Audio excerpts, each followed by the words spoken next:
Morning, miners. This is Pakratt here again. I thought that since everybody was talking about when I was mentioning the last episode how if you guys wanted me to talk about any of the farms that I have, go ahead. Now, one of the more popular ones was the tree farm that I have and how I got that set up and why I got it the way it is. So I thought we'd work on that one. It's also raining upstairs right now, so you wouldn't be able to hear what I was saying up there. So I think that we're working on the tree farm today. So without further ado, let's go. Let's just get into the easy parts. I'm going to give you a TLDR version just in case anybody ever wants to reference back to this later on. So let's go over this real quickly. First of all, the types of tree that you want to use. You want to use the oak, the basic tree. That has the best properties. As far as height goes, you want to start with a height of 9, and as you have enough wood to work with, we want to lower it down to 7 to make it easier to harvest. As far as spacing in between the walls, the only difference that really matters is how many leaves will grow out of the wall or out into the wall. The more space that there is, the more leaves you'll get, and the more saplings you get. But also the more leaves you have to get rid of. If you don't want to worry about saplings, you can just leave it very close to the wall like this. If you do, you just leave it a larger area. There is some interesting tricks you can do with SMP leaves. I'll show those later on. And also keep in mind that leaves will grow out and destroy any entity that's in his way. Now, a torch does count as an entity, so you can't put a torch in the way of a leaf. It will destroy it.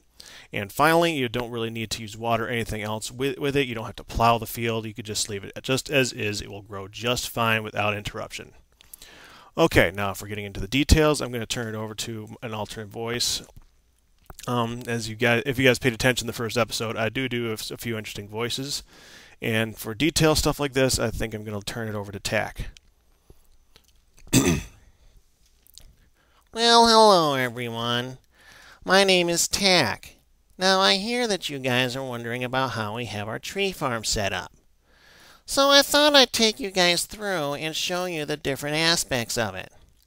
Now the first thing to note is the type of tree to use. Now it seems to be that the most common one that you can find, the oak tree, is the best. As far as why, I will give you details as follows. First of all, let's look at the properties of the three different types of trees. Let's look at the pine to start with. The pine is a beautiful tree. It has a nice dark shade, but as far as functional features, it will grow straight up and not branch out at all. And while this is a very desirable feature, there is a major setback in that it requires a very large amount of space to function.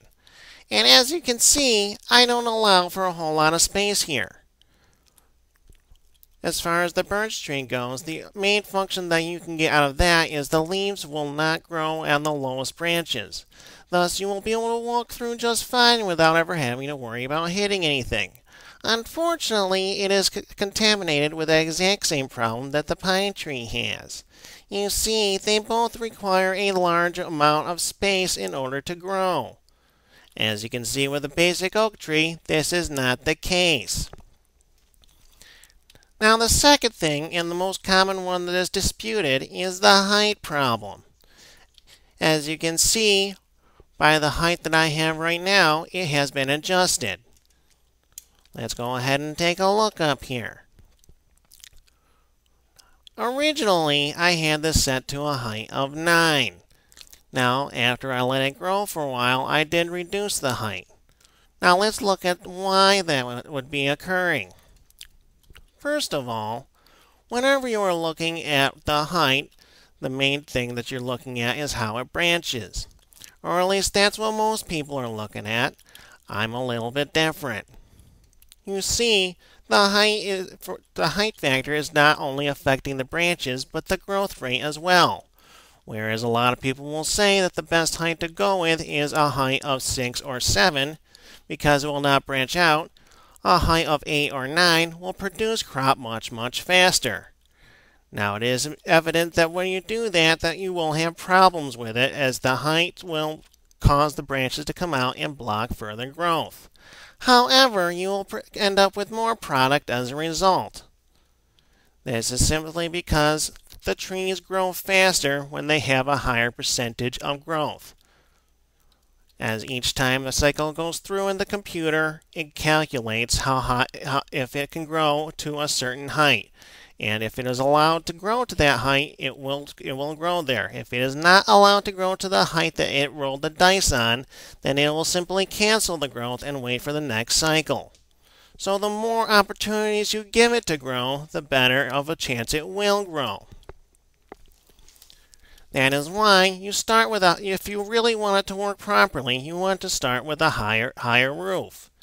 I started with a height of 9 normally because that causes it to only branch off once. It is very, very easy to deal with a single branch. Now let's look at the other aspects. Now I'm all talking crazy again. Let's see what else we have to work with.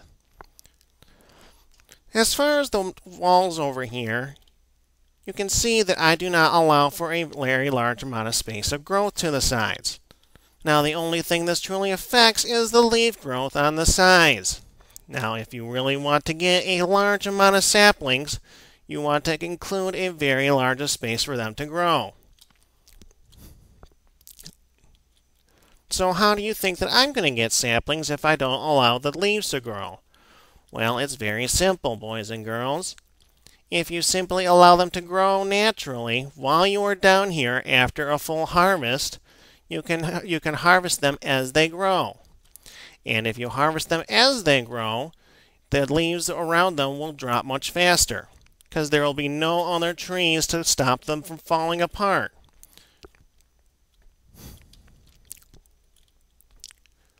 Now what comes up next? See, I did write this all down. I just need to go ahead and reference it. Now we get to the tricks of the trade. Now, you know that I am in SMP right now, and if you have ever played on an SMP server, what is occurring to me right now has probably happened to you. You see, when a tree grows while you are on the server, the leaves will be invisible. This is a very difficult problem to work with, as you need to be able to get through the leaves in order to harvest the crops. Now, in order to see the leaves that are there, you have a couple options. One that many use is simply placing a torch on nearby will cause it to update. Now, this does have advantages and disadvantages. Unfortunately, it requires you to actually place a torch down. This becomes very difficult to do after a while, as sometimes you can't always place a torch where you need to check. For instance, you cannot place a torch on another leaf. On the other hand, you don't actually need to use a torch. And we do happen to be in a treat farm. Anything that you can actually place somewhere where it's going to check to see if it can place it will work. Ergo, a sapling. Observe. We cannot walk in this spot, so what we can do is click anywhere adjacent to where this leaf should be and it will show up. Now, because I don't have many examples of this, I'm going to show you right now one of my favorite ways of doing it. You see, you don't even have to click on a wall or over here. You can actually click somewhere like on top of this here torch. Simply right-clicking will make it appear. Thus, you can get rid of it and move on. This is a very, very handy skill that on survival multiplayer servers that you should utilize heavily. Now, as far as the way of making it increase in growth, there is no farming techniques that will make this grow any faster. For instance, irrigation. There is absolutely no purpose to putting water anywhere around this. This is not a wheat crop. While wheat will get an increase in growth by having water around it and is in fact required, trees don't care. Also, they don't require any form of tilling of the ground. You can simply put them on any dirt block anywhere. In fact, one of my favorite examples of this is to simply put them inside a wall with a column straight up. You can put a single dirt block there and they will grow just fine. They don't care. That is the beauty of the oak. The oak is so versatile and so easy to work with.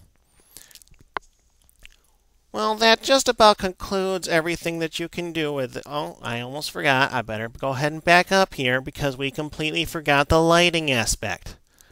Now, as you can see, I have torches all over the place.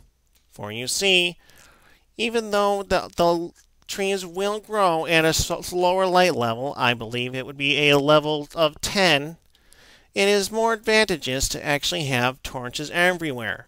For the higher the light level that is adjacent to the block to the sapling, the better the chance of it growing. Ergo, more torches, more growth. And in fact, if you can at some point later on, it would be a good idea to replace this block right here all the way down with glowstone, as the light level that it creates will still increase growth. Now, some people think this is a huge waste of torches.